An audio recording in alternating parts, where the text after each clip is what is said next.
Kien għal-ħabta tan-nofsija ta' filgħodu meta 4 Libjani mill-madwar 200 illi nġabru quddiem l-Ambaxxata Libjana f'Ħattart tħallew jidħlu f'dan il-bini u niżlu l-bandiera l-ħadra tal-gvern ta' Gaddafi u minfloka tellaw il-bandiera tal-Libja ħielsa.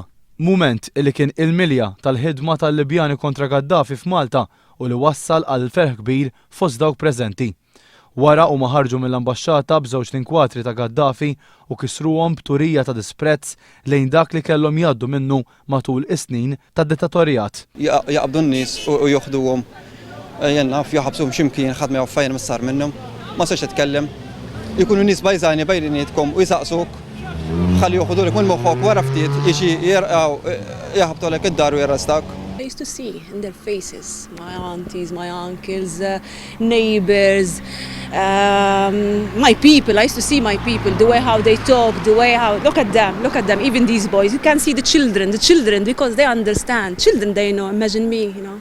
Min jitla jsifer barra l-Libja u jsir bravu ħafna u jkollu ċertifikati ma jidħol l-Libja, l-ewwel biċċa xogħol li jagħmel jaqbad jieħodlu l-affarijiet mill-airport jew minn x'imkien jidieħel. Jaħodlu karti, jaħodlu l-passaport jgħidu għajja l-assa, għada. Meskin jagħmel xarti la niżel sakemm jiġġennen jien bess fil-familja għandi 2 u kulħadd għandhom daw l-istess ħaġa. Wara telqu b'karkejd lejn il-bitħa tal-moskeja f'Raħal Ġdid, hemmhekk tfal żgħażagħ u adulti inaqdu flimkien sabiex ikomplu ċ-ċelebrazzjonijiet.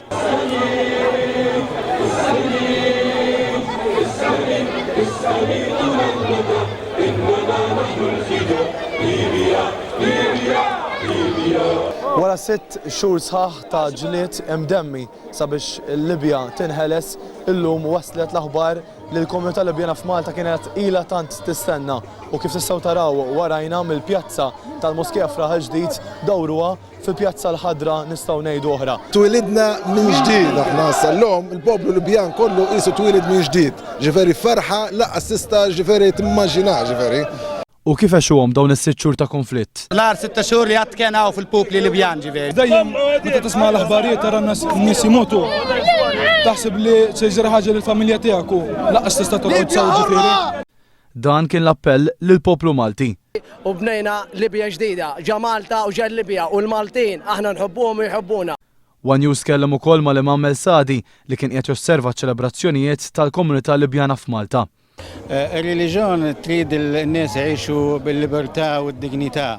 Illum huwa jom farħ għalina l-koll Muslimin u għax pajjiż ħabib tagħna tal-Libja l-jum għandu era ġdida jibda jgawdi l-libertà u jibda jgawdi d-demokrazija. Uħut minn dawk preżenti qalu li issa huma lesti jirritornaw il-Libja ħalli jgħinu tissaħħaħ id-demokrazija fil-pajjiż, ħaġa li ilhom jistennew għal aktar minn 40 sena.